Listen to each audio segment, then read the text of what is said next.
자, 또 하나의 글쓰기 책을 소개해 드리도록 하겠습니다. 직업으로서의 소설가. 제가 2016년 서점에 갈 때마다 항상 베스트셀러 그 자리에 놓여 있던 책입니다. 왜냐하면 무라카미 하루키가 쓴 책인데요. 이 작가의 책을 설사 읽어보지 않았더라도 무라카미 하루키를 모르시는 분이 많지는 않을 것입니다. 이분의 소설책들이 굉장히 신선했고, 그리고 우리 사회에 또 그 전 세계적으로 일본인으로서 이 소설가로서 많은 영향력을 미친 분이죠. 이분의 노르웨이 숲이라는 책, 그 책을 읽으면서 굉장한 충격을 많이 받게 되고요. 굉장히 그 신비로운 그 소설의 세계에 빠지게 되는데요. 이분이 이제 35년 동안 글을 쓰시면서 한 35권 정도의 소설을 썼다고 합니다. 이분이 그 전하는 가장 큰 이 책 안에서 쓰는 메시지는 뭐냐면, 한두 권 소설을 쓰는 사람을 소설가라고 하긴 어렵다. 소설을 계속 끊임없이 꾸준히 쓰는 사람이 진정한 소설가이다라는 것이, 그래서 직업으로서의 소설가라는 거죠. 소설가가 직업이 되려면 계속 꾸준히 써야 한다. 뭐 어떻게 쓰냐라고 했을 때, 이분은 하루를 이제 쪼개서 글 쓰는 시간을 이제 새벽에 일어나서 오전에 글을 씁니다. 그리고 분량을 딱 정해놨어요. 200자 원고지 20장 정도를 날마다 써요. 더 많이 쓰지도 않아요. 그 대신 날마다 써요. 그렇게 그 200자 원고지 20장 정도의 분량을 날마다 써도 굉장히 많은 분량이라고 합니다.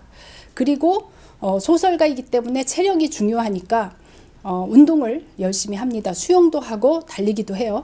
근데 이분이 학교 다닐 때부터 운동을 좋아했던 사람이 아니래요. 체육도 굉장히 싫어했고, 좀 게을렀고, 공부도 잘 하지 못했고, 그렇지만 어린 시절부터 이 스티브 킹처럼 꾸준히 책을 열심히 읽었다고 합니다. 이분이 좋아했던 책들이 무엇이냐면 미국 영미 소설들이에요. 영국이라든지 미국 쪽에 어느 순간부터는 영어로 책을 읽었고요. 지금도 취미가 번역이에요. 그래서 이분이 이제 첫 소설 바람의 소리를 들어라 라는 것으로 군조 문학상을 받았는데, 첫 소설로 신인상을 받은 경우에 굉장히 소설가로서 이제 좋은 데뷔를 하게 되죠.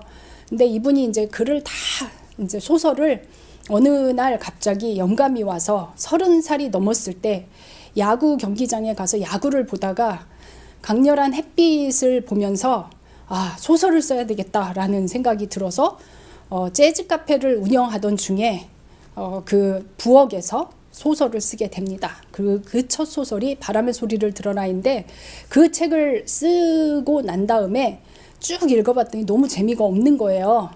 그래서 이분이 자신만의 문체를 개발할 필요가 있겠다라는 생각에 자기의 소설을 영어로 옮긴 거예요. 그러니까 영어체가 된 거죠. 그 영어로 이제 옮기니까 영어 소설이 된 거죠. 그것을 다시 일본어로 옮겼답니다. 그러면 어떠냐면, 이분이 그 영어가 모국어가 아니기 때문에 굉장히 그 일본어에서 영어로 옮길 때 그 영어 문장 굉장히 단순할 거예요. 그리고 그 단순한 영어 문장을 다시 일본어로 옮기니까 애초 처음에 원고보다 그 마지막 원고는 굉장히 단순한 그 일본어가 되었겠지요.